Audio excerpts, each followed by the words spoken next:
You are listening to the Boss Experience Podcast, a podcast with conversations about business growth, self-development, and maintaining a mindset to achieve business success. My name is Michele Davis, and I am a business strategist and coach, and I am your host. Let's get started.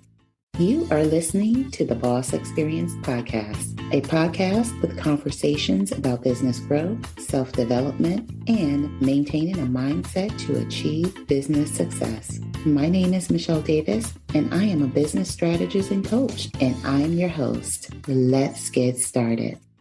Did you know that more than half of Americans have listened to a podcast episode at least once? So, if you have a product or service that needs to reach an online audience, advertising on a podcast like The Boss Experience is a great way to get in front of your ideal customer.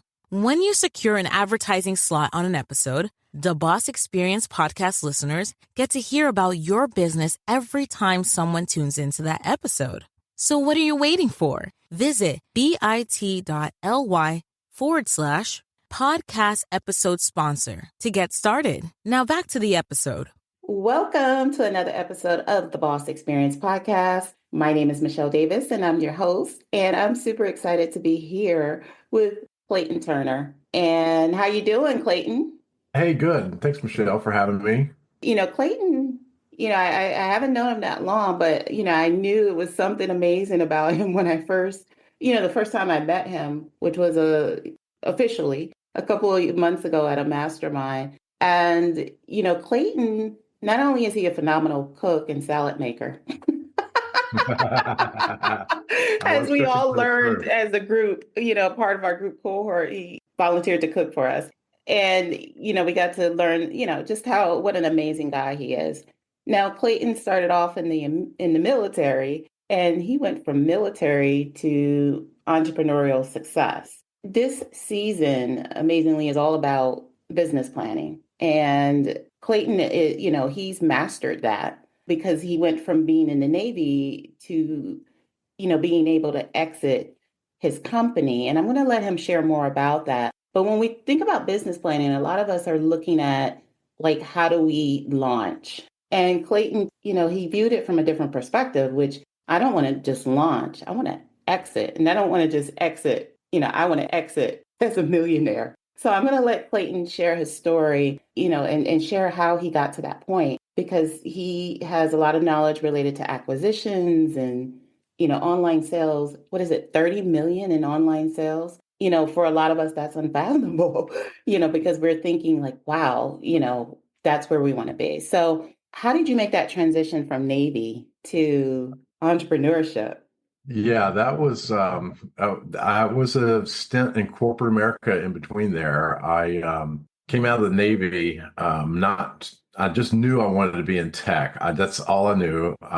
I figured that was my path. I was very technically oriented. For the last year, I was a navigator on a aircraft carrier in the Navy. And then for the last year, I volunteered with the IT department. I said, just give me everything IT related you need help with. I'll shadow you. I'll fix stuff, whatever. So when I was in the Navy, my last year in the Navy was learning basics of computers and software and some coding. And then when I came out, I just blasted my resume to everywhere that I could. And I happened to get picked up by GE, who was rolling out an international rollout of new sales software. And I went in there with my suit and my fresh out of the military bearing. And they immediately said, oh, okay, you might be good for our New York office. And so I went and interviewed with the executives from New York, and I was like, well, what's going on? And they're like, well, we need a liaison between the IT department and the C-suite to roll out these new apps, because they do not want these new apps. And we need somebody that can help with getting the executives with the apps. And you have that good military bearing, and yes, sir, no, ma'am. And we think that you might be good,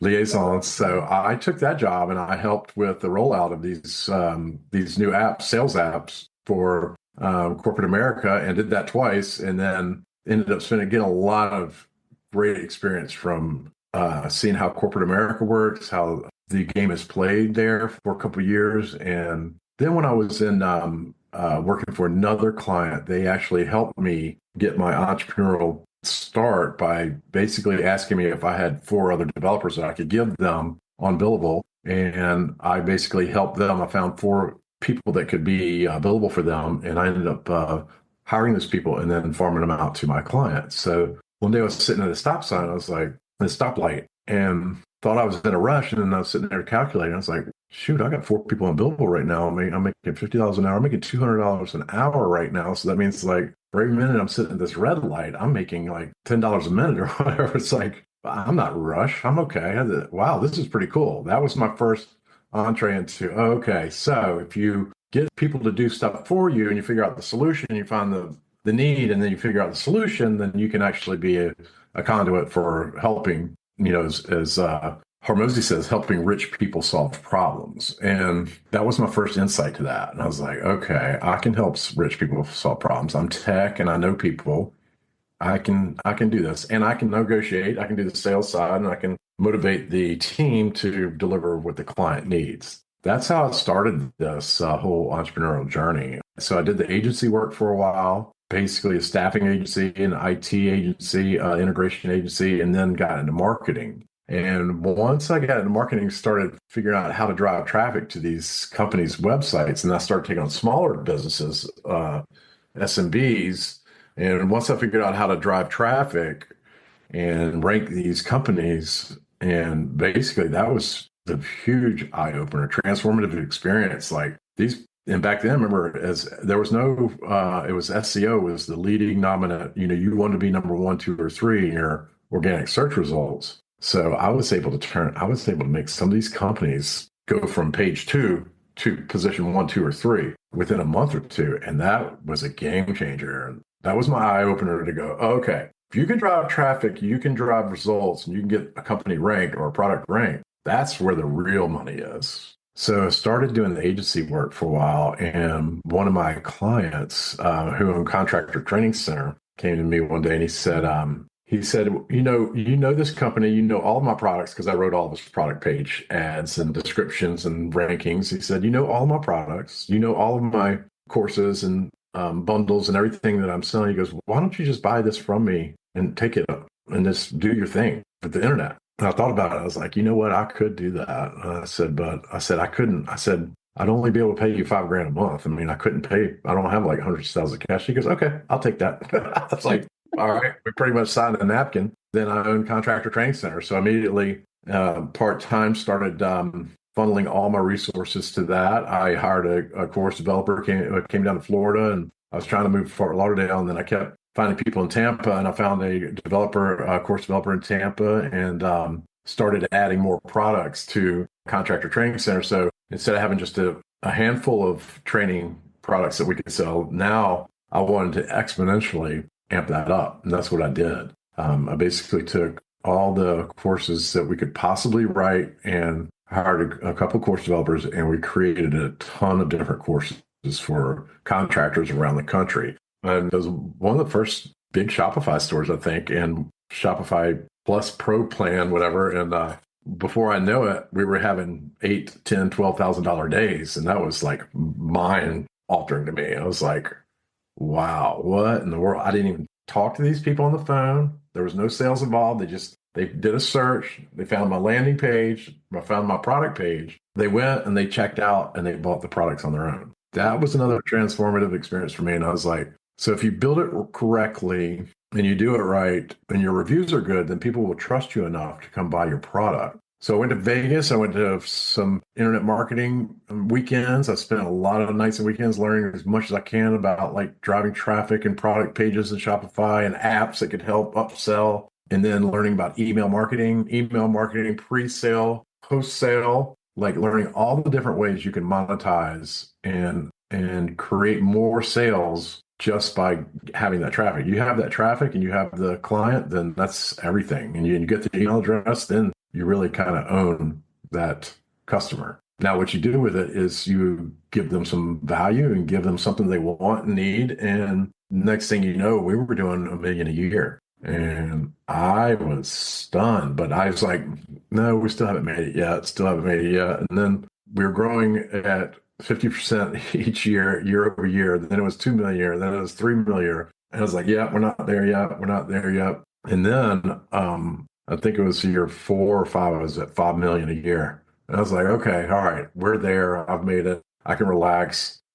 I can like pat myself on the back a little bit because now we truly built something that was amazing. But I attribute that to mainly having the right team. I identified the right 2 or 3 people early on who could help me pull this off. And it was three really good professional course developer and ops person who learned Shopify. She didn't know anything about Shopify when I brought her in. I said, I'm going to tell you everything I know about Shopify, and then you go study the rest of it because I got unlimited capacity for learning. So within 3 months, she knew everything.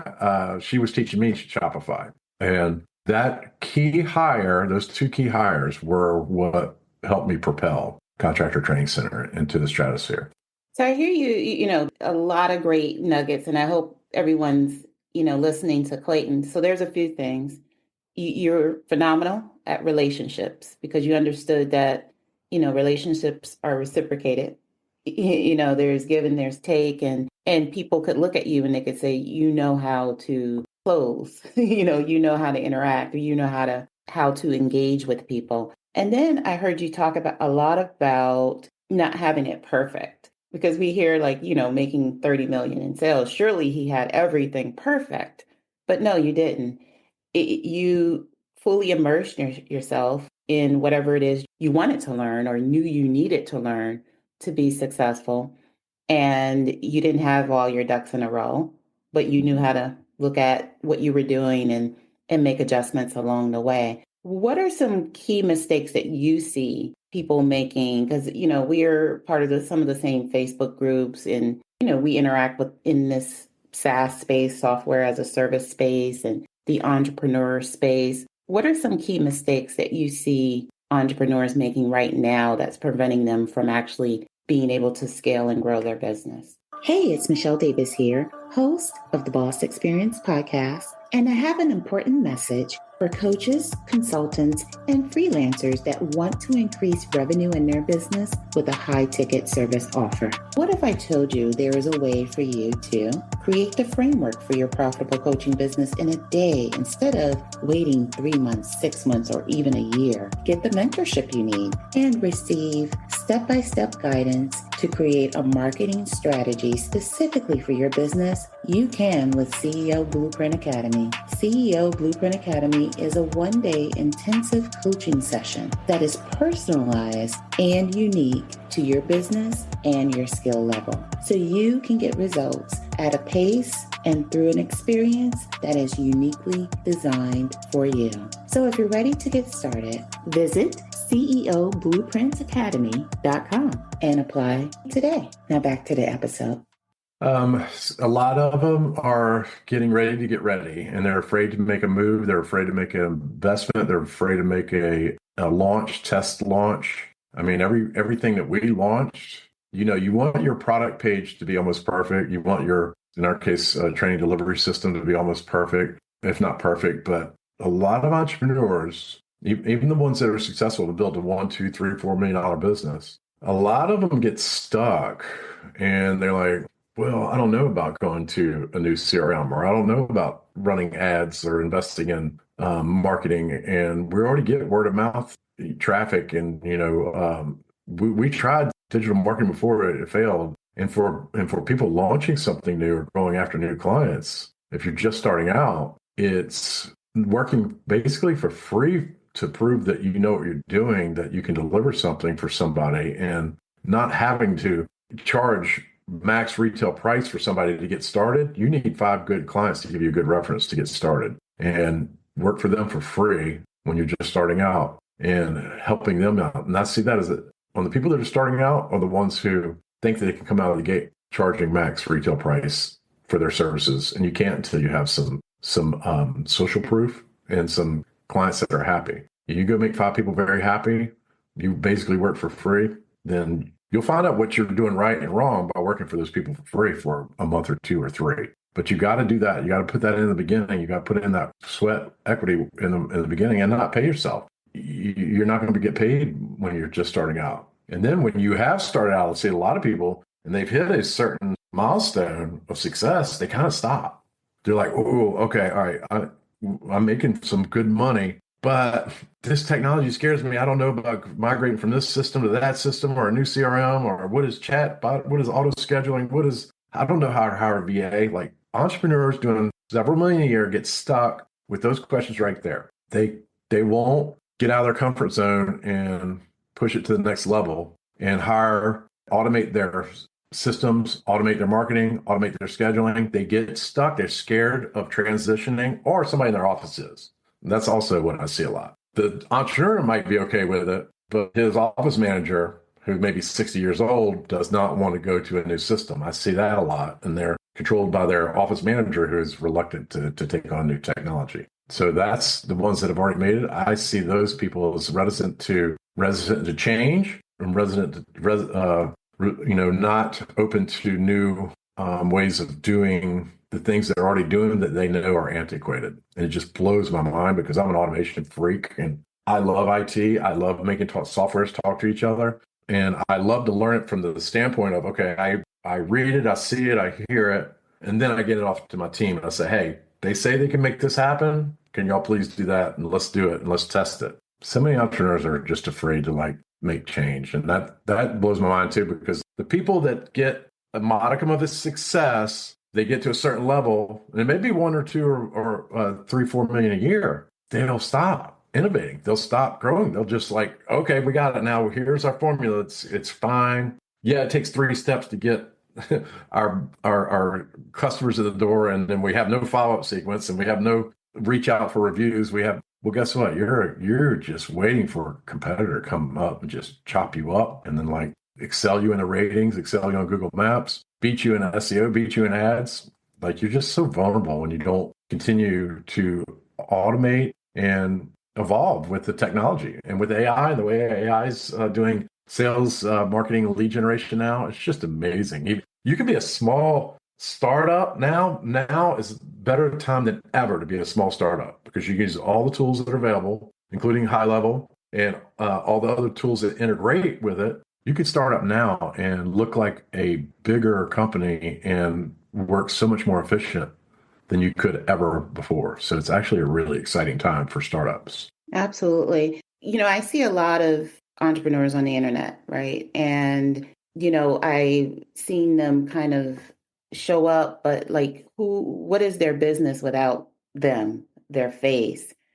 They're so much of the face of the company, it's hard for them to have an exit plan. What would be your advice if you could name 3 things, if you could talk to entrepreneurs that, they're not even thinking about exiting, at this phase, but 3 things they can do now so that they can prepare their company to, so that they can exit it at some point and be, a millionaire and really live that dream life that they're working so hard to get to. What would be 3 things you would tell them if you could? That's a great question.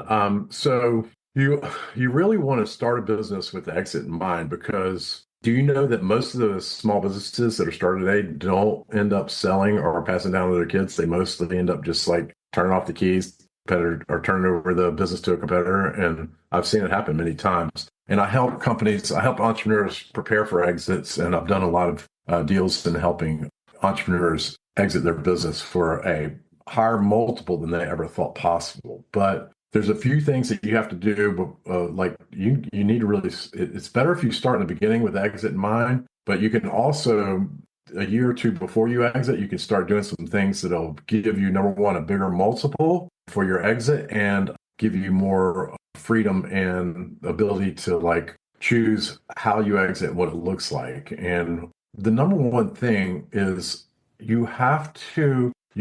you want to have an exit in mind in the next 2 to 3 years, the entrepreneur cannot be the sole operator / key operator. That entrepreneur should be able to go away for a week or 2 without the business coming to a halt or without there being any problems. Meaning you have to hire and delegate and trust your staff to do what you do in sales, operation, fulfillment. You have to not be a key component of that business. And so many entrepreneurs are the salesperson, the marketing person, the operations person, the staffing recruitment person, the everything. Yeah, you're making $1 million or 2 or 4 a year, but you are doing everything. You don't want to be in that position when you start looking for a exit and you want to start getting acquired. You want to have a staff that actually does all that for you. So you can remove yourself from the business without the business being impacted. That's the most major thing, and the hardest one for a lot of entrepreneurs to consider. And the next thing is you want to have your books in order. You want your books to be so pristine. You want to have all your subscriptions. And if you have subscription income, you want to make sure that's classified correctly. And that's because that gets you a 10x multiple or more sometimes, depending on what kind of business you have. You want to make sure that your one-off purchases are classed correctly in your accounting. You want to make sure that your expenses are not something that don't have something to do with the actual business. So don't be going out and spending a bunch of money on dinners and travel that aren't related to the business. You want to make the business look as profitable as possible so you'll get the highest return as possible when you go to sell it. And number 3 is your legal and vendor contracts. You need to have basically a data store of all your paperwork, all your employment agreements, all your vendor agreements, and all your contracts you've ever signed. Any real estate you've done, the deals you've done with that business needs to have its own data store. You need to have that all in a folder. And you're going to thank me later, because when they come in to do diligence on you and your business, they're going to ask for 40 million pieces of paperwork. And if they're all there in that folder, you're going to thank me later, because you're like, oh, we got that. We already have it here. This is our lease from here's our employment agreement from a contractor we had last year, because they're going to ask for it. Anybody you've done business with the last 2-3 years, they're going to ask for it. Any big real estate deal or anything like that you've done, they're going to want to ask for it. They're going to see it. So build your data store, get your accounting in order so that your expenses are actually reflect your real expenses, not something that you're paying for your daughter's cell phone and you're taking business trips that are actually family vacations that are on the business. And the first most important one is that you can replace yourself, that your staff can run that business without you. That's 3 biggest things. So my audience is predominantly women and a lot of coaches and consultants. What's the likelihood they can actually exit their business and be able to actually sell it? I'm glad you said that. There's a couple different answers, a couple different things they can do to make that business transferable. Now, you want to be the face of the business. You want to be the face of the brand. Usually you want to be the one that's getting them in. For example, you don't want your business necessarily to be just your name. You want it to be Gemstone Consulting Services. You want it to be something that's transferable. You want to be something, even you can be the face of it for now and draw the traffic to it and build the trust. So that's number 1 is so you want to build a brand that's transferable. You can't transfer a brand that's your single name. That's too hard to do. It's been done. You can do it, but it's not as easy of a deal, and you'll end up being that'll limit your ability to exit cleanly. You'll have to be part of the deal if you're branded to the name. And the second one on that is you want to build a commoditizable library of training, meaning when people are coming in and they're going into your school group or your high level or wherever your training is, that all there is commoditizable, and it's tagged in your accounting as when people sign up for your courses. Part of that is they're going to these courses, and then part of it's they're going to your weekly training. So you want to be able to have a commoditizable library that will transfer to the new owner that's good and valuable, current, and that really has its own reviews in a way that people can actually say, hey, this video series helped me, or this training sequence helped me. So you want to prove to the buyer that you have an online library of a lot of content that's valuable and good, and that it's helped a lot of people. And I would those are the 2 major things that you want to think about when you're thinking about a coaching or consulting business that's has an exit in mind in the future. I love how you're framing everything. Just you have to start your business with the exit in mind. And I hear about a lot of entrepreneurs that are so branded to their company, when they decide they want to do something else, they can't, because then they have to close up shop. And then I hear a lot about generational wealth. People aren't building it if that means closing down the family business because the family business can't continue on. I understand you have a coaching program you have a coaching program helping people to do exactly everything you've been saying throughout this episode. Can you tell us a little bit about that? Yeah, thank you. It's we just launching buildandscale.com. It's based on helping entrepreneurs build a brand, build a commoditizable product, and how to use AI, sales and marketing to get leads and how to build their brand and how to get sales and to start with the exit in mind, how to get your company ready for an exit and have it, be able to have options, at least when you get there, to be able to say either you want to exit or a partnership with somebody, and here's the value of my brand. That's your retirement account. That's your money to go off and launch another business. So we're helping with a lot of the tech that we're using and branding and sales and marketing. So we're doing, it's called buildandscale.com. We're doing weekly calls and we're basically helping entrepreneurs who have already had some success and they are now looking at the big picture and trying to figure out how to scale this thing, how to be smart about how I scale it with the end in mind. And who qualifies to work with you? Is it, SaaS owners? Is it coaches, consultants, or the mom and pop shop? Yeah, that's a good question. It's mainly agency owners, SaaS owners, people who have already achieved some bit of success or understand the basics of lead gen and SaaS and online sales. Like you have to have at least an understanding of what we're doing and the tools we're using and sales and marketing. I'd say we're 201 and up.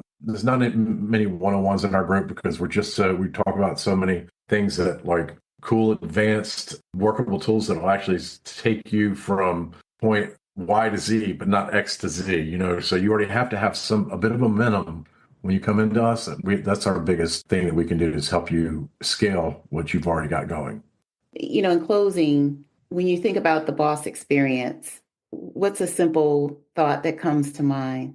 The boss experience, I think it's about building and leading great teams and, being able to like deliver great more than satisfactory solutions to your clients. Like that's what I think about. Like when you think about boss, it's about leadership and it's about like building, right? Absolutely. So how can people find you? So you can get me on Facebook, Clayton Turner. You can see me on buildandscale.com is our new channel for building out this new coaching cohort that we're launching. And I'm available anytime if anybody has anything. You can contact me there at buildandscale.com. There's a form to fill out. Ping me on Facebook, Instagram, Clayton Turner, facebook.com/R Clayton Turner. And yeah, we like talking to entrepreneurs and helping people out. And I've been traveling the world the last year or two, meeting people from all over the world. And it's been great. That's how I met you in Orlando. And I ended up being the cook, by the way, because